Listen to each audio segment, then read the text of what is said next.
Okay, here we go. Another episode. Find your inner pirate. Let's get hyped up. Come on now, let's get hyped up. Fun one in store today. We got a little bit of NBA talk at the top, and then we're going hard. ACC Atlantic preview today. 7 teams, covering half the ACC, and a lot of turmoil in this conference. Some realignment talk popping off a couple weeks ago. We're gonna get into Florida State, all that stuff, and then some NFL news I want to cover. But first off, NBA. NBA is gonna be a big focus on this podcast. Um, I'm a huge Dallas Mavericks fan, and like I was talking with Drew at the end of our last episode the other day, getting this blogging opportunity is a big deal for me, and just to kind of start out somewhere and do a blog every Thursday. Be looking forward on my social medias. Mavs Nation at Dallas Sports Nation. So the NBA, we're going to be invested in it heavily from that Mavs perspective, but I also just love the whole league, and I like to bet on it a little bit. And that's something we're going to get into for sure on the podcast. And they went ahead and announced the in-season tournament. Kind of go over a little bit some of the rules or the kind of how it's going to play out. It's a fun idea, and it's been rumored for years. Um, and it's going to take up most of November. And that's kind of the area when nobody's really that dialed in on basketball. So I think that's Adam Silver. That's a smart move on his end. He kind of have something fresh, have something new out there for the NBA, for the hoops fans to get excited about, because it really is football, football, football until into January, February Super Bowl. Then it's really NBA. That's when you get like the All-Star break and you get the trade deadline. That's when the NBA really starts ramping up. So I think this is a good move uh, by Adam Silver and the players to get this pushed through, and it just gives us something to look forward to beginning of the year, and it's really going to be regular season games too. That's what I like about it. Um, but yeah, that's going to be played amongst conference foes. It's part of the regular season standings. There's going to be 6 groups total, and one team from each group will advance to the knockout round. So it's a little bit like the FIFA World Cup, if you will. Um, and it's going to be interesting to see how it plays out this first go around. There's also going to be one wild card team from each conference. So it'll be the what is it? Yeah, it'll be the 6 groups. So it'll be 6 teams, but then each conference is going to have a wild card. Whoever has the best record that didn't make it to the top of their group, they'll get that wild card. So it'll be 8 teams total then, and from then on, it's one and done, and they'll do the quarterfinals, and then once they get the final four, that's going to take place in Vegas, and it's gonna be a real treat to see. I think they're going to showcase Wembanyama a lot in the Spurs. They're putting them on national TV and more than any other team uh, for this first little in-season tournament in Vegas. So that should be interesting. It's been rumored for years. Bill Simmons has been pushing for it. I can't wait to hear his thoughts. His podcast has been on a little bit of, he's doing his little football break he does every August. So I told him he needs to start listening to Find Your Inner Pirate because we got some good football stuff coming ahead. But guys, we can't just flip the page to football just yet. We got outrageous, just some outrageous things by James Harden, the beard. Just some of the things he's doing this week over in China. I mean, this man is unhinged. I mean, when you hear someone say on social media or you just hear it randomly referring to the NBA, they go, "This league," it's because of the shit that just popped off this week. It's NBA, man. It's the biggest reality show on earth. It really is. And Only in the NBA do players come out and do what James Harden just did. I mean, the man could have just opted out of his contract and signed somewhere else this offseason. But no, he didn't. He opted in because that's the most money he could have made this upcoming year. And now that the GM won't bow down to his trade request, Daryl Morey, he comes out and calls him a liar and says he will never play for him or any organization for Daryl Morey at this little Adidas media event in China. I mean, what? That's crazy because Daryl Morey has been very outspoken about Harden's his brilliance and is he's the first to point out just how elite Harden's been from an analytical perspective, and he traded for him for with the Sixers. He traded for him when he was the GM of the Rockets. I mean, I just don't get it. For two different organizations, this Daryl Morey's had his back, and now that James Harden, it's been a couple months and his trade request hasn't been acquiesced, he's just gonna fly off and just say this shit. Like, give me a break, James Harden. You're such a little whiny baby. You've been on super team after team. You've come up short your whole career, bro. Like, you've had some disastrous playoff performances that you don't want us to bring up. It's been bad. And then you act like it's those around him that are letting him down. No, dude, you're just a joke. Just like your beard, you're flopping, you're a gimmick, and it's getting real old, dude. And that's not to mention he's just been playing this whole thing for money, his whole career. Um, and he's playing with the MVP last year, Joel Embiid. He has the MVP on his team. Like, what more do you want? You're in the perfect situation to win basketball games. He only cares about his bag. He's been well compensated his whole career. He needs to shut the fuck up. And all he cares about is going out to strip clubs post game. Like, he's just a fraud. His beard is the most fraudulent thing about him. You know, he's hiding that little baby flabby fat neck. I know he is. He's been out of shape over the years. He even quit on the Rockets a few years ago before they traded him to Philly when Daryl Morey traded assets for him. So I'm glad he's having trouble finding an owner that wants to take on that salary and pay him the max contract he wants because he doesn't deserve it. He really doesn't.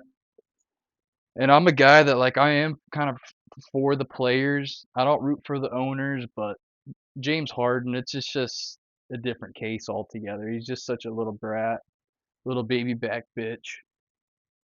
And yeah, I'm just that is the frustrating part about the NBA is you get these superstars, but I mean James Harden, he just doesn't have the leverage. He's not as good as he thinks he is, and I hope he just has to stay there and pout in Philadelphia all season because that'd be hilarious. One thing that's been hilarious is Ezekiel Elliott has just not found a team this whole NFL offseason, huh?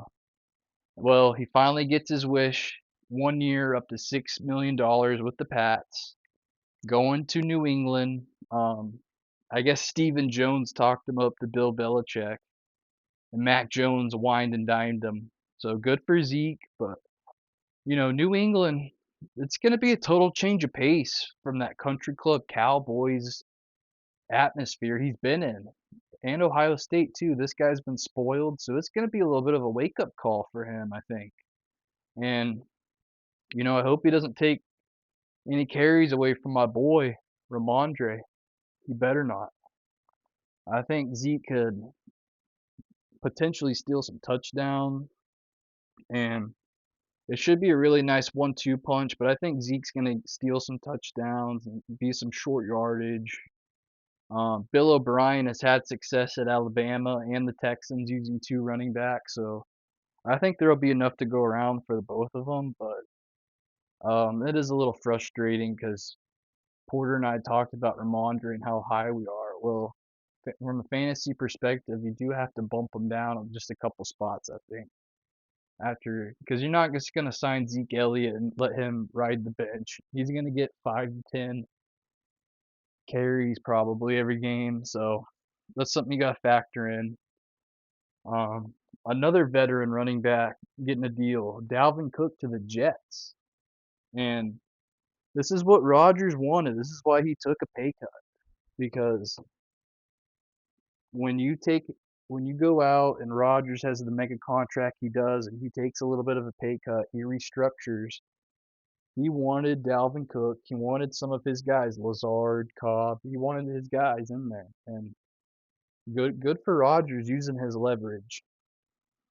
One sec, I gotta take a sip.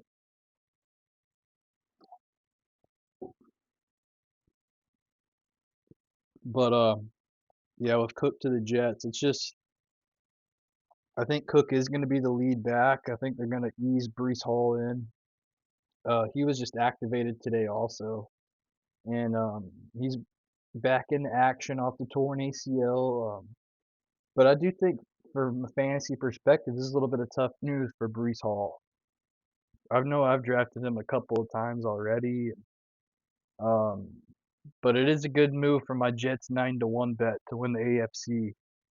Getting Dalvin Cook, Breece Hall, I think that's going to be dynamic. A-Rod and offensive coordinator Hackett, they've proven in the past that two running backs can coexist, put up their numbers, so it's far from a death sentence fantasy wise for either of them. But I do think Cook might be the guy to have over Breece Hall. We'll see. I would love to hear Porter's thoughts on that. But yeah, Cook's gonna be aiming to join Jets camp next week. He's coming off a shoulder surgery, so that's another reason why teams have been a little bit hesitant, I think, on him, and why he's hung out there in free agency so long. I wouldn't be surprised to see third string running back Michael Carter get a lot of touches week one, just kind of with both guys working themselves back. Carter might be the guy to have if you're playing a daily fantasy. You might take a look at picking him up for week one. It's gonna come faster than you think. It's right around the corner, boys. Right there. We're getting so close to football season. Oh, it's gonna be awesome. Um, and then sticking with the Jets, just a little. I haven't watched episode 2 yet, but they got Hard Knocks out, and I think episode 2 dropped Sunday night. But some things I like from episode 1. I love Aaron and Sauce's handshake. If you haven't seen it, it's just like they're smoking a joint, and it's beautiful. Just the chemistry, the vibes are immaculate with the Jets. I loved Aaron getting to meet the narrator of Hard Knocks. He was calling him the voice of God, and he was joking around. He was like, everybody's got to meet him, and just giving everybody shit. I loved his speech to the quarterbacks. Go sit by a different teammate every day. Get to know people on the team. I think Rodgers is just really bringing some positive energy to New York and the Jets, and that's what they've needed. They needed a dynamic guy like Aaron Rodgers to come in there because they haven't won this division since 2002. I mean, the Jets, it's put up or shut up time now. Like, they got a good defense. Like, it's time to go. And so I love it. I love seeing Zach Wilson. He looks like a different guy learning from Aaron Rodgers. He looks like a guy that put him in, who knows, maybe he could be competent, you know? But probably my favorite part of episode 1 was the Sauce Gardner and Garrett Wilson, their one-on-one battles. I mean, that was epic. Just both guys getting the better of each other, and just iron sharpens iron. You love to see that. That's just what training camp's all about. Just seeing some of your dogs go up against each other. I love that. So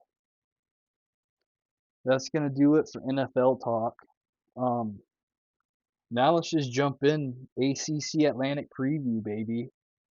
We've finished the Big Ten up and Notre Dame, doing Rutgers, Nebraska, Notre Dame on a podcast last week.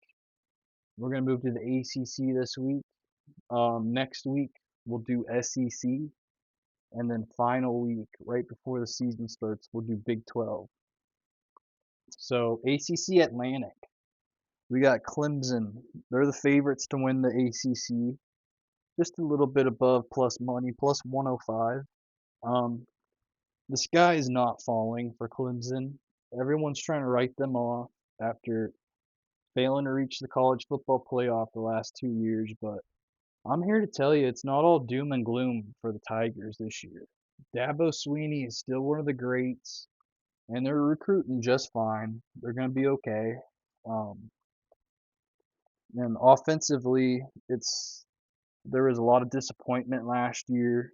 Dabo went out, and you got Garrett Riley from TCU come run this offense. And after they finished 46th in F plus, DJ Ukulele transfers out. I mean, it's the Cade Klubnik show. He got to start the final 2 years as a true fresh or 2 games as a true freshman last year, and he was impressive in limited action. And DJ's gone. He's at Oregon State. Just bad performance by the guy. And the offensive coordinator wasn't that good. Streeter, Dabo fired his ass.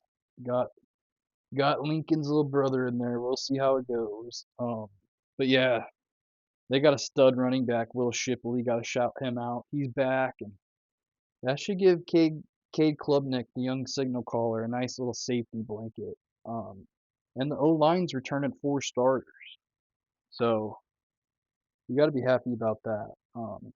There is a big hole at left tackle, so that position battle will be a major focus this fall camp. Um, I'm a fan of Riley, and this should be a much more efficient offense in 2023. Defensively, this defense was still pretty good last year after Brent Venables left for Oklahoma. They ranked 12th in defensive F plus, and they lost 4 key pieces to the NFL. But Clemson has recruited at a high enough level that there isn't much concern there. They're gonna reload like they do. Barrett Carter and Jeremiah Trotter might be the best linebacking duo in the country. Remember those names, and they're the leaders of this defense.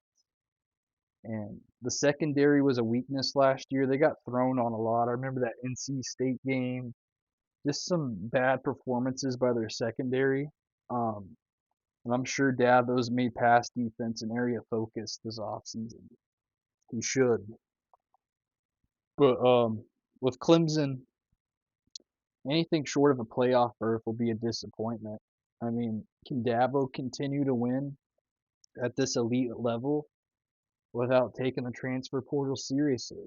He, he's a little bit like Brent Venables. I know, if being an OU fan, Brent was very skeptical about using the portal at first until he kind of struggled this year. Then he's been using it a lot this offseason.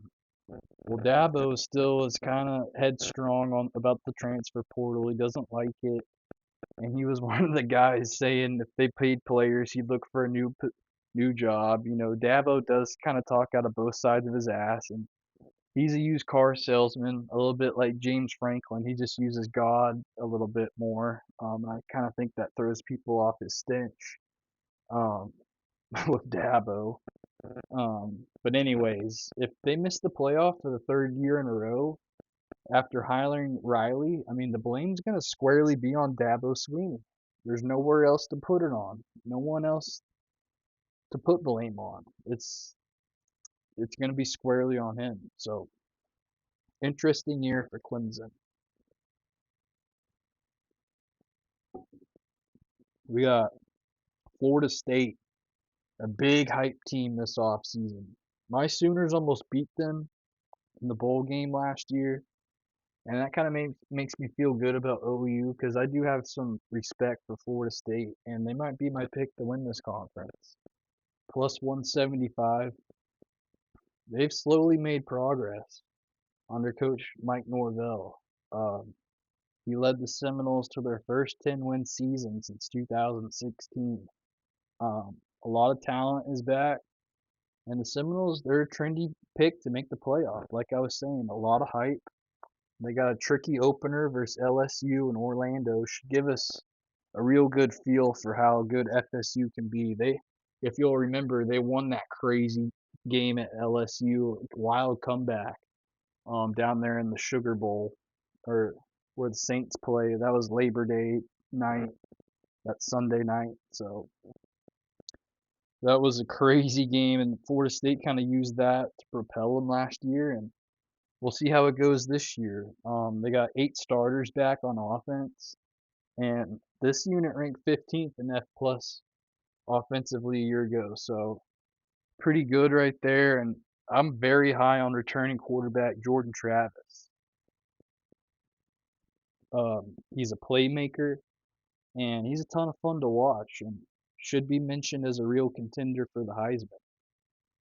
The O line loses an all ACC guard to the draft, but bodies have been brought in from the portal, and this group has been a little bit of a weakness, the O line in recent years. And they're the key to this offense living up to the hype is the offensive line. Um, 6'7" Johnny Wilson, wide receiver, he's a stud. And they bring in Michigan State transfer wide receiver Keon Coleman. So pretty good targets right there for Jordan Travis. On defense, they ranked 26th in F plus last year, so pretty respectable. You got to start with potential top 10 pick defensive lineman Jared Verse, who decided to come back for another year. NIL money involved there? Probably. Probably got paid a hefty bag of NIL to stay another year, but it should be worth it. This front seven, it's going to be a strength. A lot of high profile transfers coming in, and Patrick Payton, the ACC Rookie of the Year, he's going to look to build off his great freshman season. A lot of talent. All ACC safety. Jamie Robinson, he's the lone member of the secondary that won't be back. So they'll have to fill his shoes, but they got everybody else coming back. So they'll hope that depth wins out on this defense. And this is the time for Florida State to knock off Clemson and win this conference. We were talking about it earlier, this realignment in the ACC. Well, with an exit potentially looming and all this realignment rumors, and if FSU went out and won this league, that could give them a little bit of leverage. And they announced their intentions to leave the league as soon as they could a few weeks ago. So we'll see. I really think they'd be good in the SEC, them and Clemson. But yeah, interesting stuff there at Florida State. If they want to be talked about as an elite program, like it was under Bobby Bowden and Jimbo Fisher, they need to make a playoff appearance this year. It's put up or shut up time for Mike Norvell. He's one of the many coaches. It's put up or shut up time. And not to say a 9-3 season he'll get fired or anything, but it'll just be a step back from what they built on last year. Um, so definitely a team to watch. Definitely a team that's been hyped up a lot this offseason. All right, let's keep it moving. We got Louisville 12-1. Head coach Jeff Braun, he ditched Purdue this offseason. He's going back to where it all started, Louisville, Kentucky. Scott Satterfield was kind of run out of town, um, but he rebounded nicely to get the Cincinnati job. It's just, Louisville wasn't terrible under his watch. It's just they haven't built much momentum as a program since Lamar Jackson left. That's been a big issue. They haven't really had that dynamic quarterback. They haven't had that right mix of offense and defense at the same time, to kind of get them back to the levels they want to play. But they're hoping Jeff Brom can come in and do just that, kind of bring them back to relevance. Offensively, the writing has been on the wall that Brom was going to come back someday for Louisville. It's just he was kind of the chosen son, played his college ball there, and so his offense is going to be a lot of fun to watch. If you watch Purdue over the years, he took them to some heights that Purdue just hasn't been to, culminating in a Big Ten championship appearance last year. And Brom kind of he might have he, he might have maxed out Purdue, and I think it was the right time for him to jump aboard and come to Louisville. Um, but The Brom offense at Purdue ranked 45th in F plus a year ago, and the eye test is there for me. 45th doesn't jump off the page, but when you watch them, they're an efficient passing offense. They just don't have great athletes at Purdue compared to the rest of the Big Ten. Jack Plummer is going to come in, be the signal caller at quarterback, transfer kid.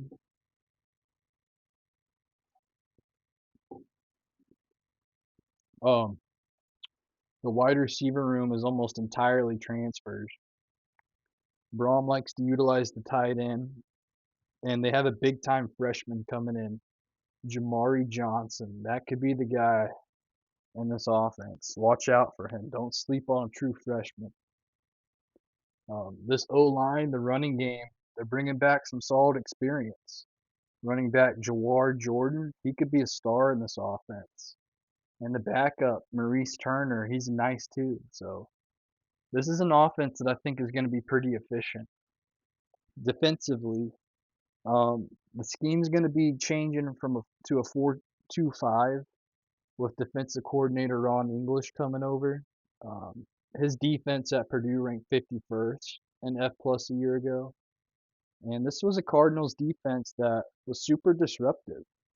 They led the nation in sacks, believe it or not, among some other impressive categories they were ranked pretty high in.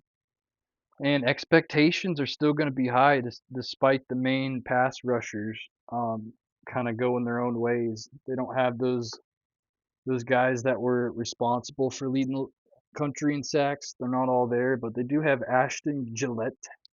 I'm probably not saying that right, but he's a name to shout out.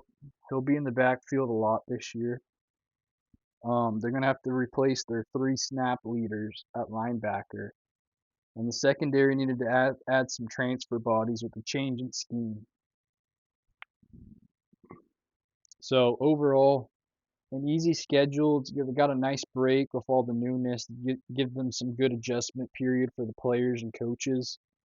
Louisville's a little bit of a sleeper, but only if Jack Plummer plays like an experienced quarterback. He is, plays smart, doesn't turn the ball over, and if the defense can find some playmakers, particularly up front. So interesting year ahead for Jeff Brom in his first season in Louisville. We got NC State up next, 16-1 to win the ACC. Head coach David Doran, he's been at NC State for 10 years now, and he's sneaky built this program into a respectable outfit that wins 8 games almost every year at least. Um, they bring in former Virginia offensive coordinator Robert Anae, and he brings former Virginia quarterback Brennan Armstrong with him. And the lefty had a really disappointing season a year ago after some thought he might be a first round pick. I remember Trent Dilfer kind of shouted him out as his top overall quarterback in last year's class if he came out. I thought that was kind of crazy. Shout out to Trent Dilfer getting started down there at UAB. Um, I love when he come on talk ball on the Ryan Russillo podcast. But anyways, with Armstrong coming in, man, disappointing last year. But the plan is they're going to try and replicate what they did in 2021. That year, they did lose some of their better wide receivers, and the O line has some question marks. They just didn't run the ball effectively last year. Did NC State, and they want to hang with Clemson, Florida State. They need to be able to run it more efficiently, take some pressure off of Armstrong. Um, Defensively, Dave Doran, he's got a track record producing some excellent defenses, and this unit ranked ninth in F plus last year, so top 10 unit. They believe the D line is stout enough to hold up, and the linebackers are athletic enough to effectively run this 3-3-5 scheme. I know with that scheme, it's tough to stop the run, but they've been running it for a while, and they have that continuity over the years. They know who to recruit, what type of athletes they're looking for. Safety Tanner Engel, he's going to be a tough guy to replace. he was pretty much in on almost every play, it seemed like, watching him over the years. But there's a next man up culture for this ninth ranked defense. Peyton Wilson, he's kind of the heart and soul of this unit, and it would be huge for the Wolfpack um, to have him just kind of play at his top level, stay healthy, because he can kind of be that emotional leader that they need to uh, to lead the boys. So the continuity with Duran going into his 11th season, um, it's going to be a great benefit to this team that's breaking in a new offensive coordinator, new quarterback. If that side of the ball comes along, it could be a memorable season in Raleigh. It really could. With Wake Forest, they're 50 to 1 to win the ACC. And one of my favorite mascots in the game, the Demon Deacons, baby. Just, you gotta love it. And you gotta love what Dave Clawson's done, making Wake Forest a competitive program over the years. Star quarterback Sam Hartman took his talents to South Bend, and replacing him won't be easy, but a bowl appearance is the bare minimum still. Um, Offensively, they ranked 17th in F plus last year. Really good number. And it'll be Mitch Griffiths as QB1. And he has a bit of experience. Started their opener a season ago. He just doesn't possess great size, but he has some good mobility. The O line has a major question marks outside of Michael Jurgens at guard. It just wasn't a great unit overall last year, but it didn't seem to really matter with the nature of their slow mesh offense. The O line didn't really come into play as much as you would think. Wide receiver A.T. Perry, he will be missed. He was good for a couple of long balls every game. And if they want to lead the ACC in scoring again this year, they're going to need some home run threats to emerge. And it wouldn't hurt to have a more effective rushing game as well. Defensively, they ranked 60th in F plus in 2022, and this unit was one of the worst in the ACC. The pass rusher, the pass rush was okay, but the main force behind that was Rondell Bothroyd, and he's off to join my Sooners via the transfer portal. Um, Sheen Davis had a solid year, and he's back on the front seven.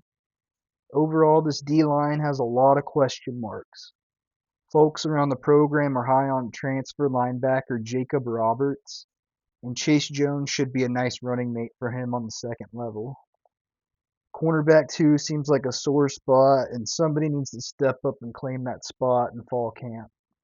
The schedule is a bear once the calendar flips to October for the Demon Deacons, starting with a game at Clemson. They got FSU, and then at Notre Dame highlights the gauntlet they're going to go through. Um, does Dave Clawson, does he find a way to pull off an upset in one of those games this year? We'll see.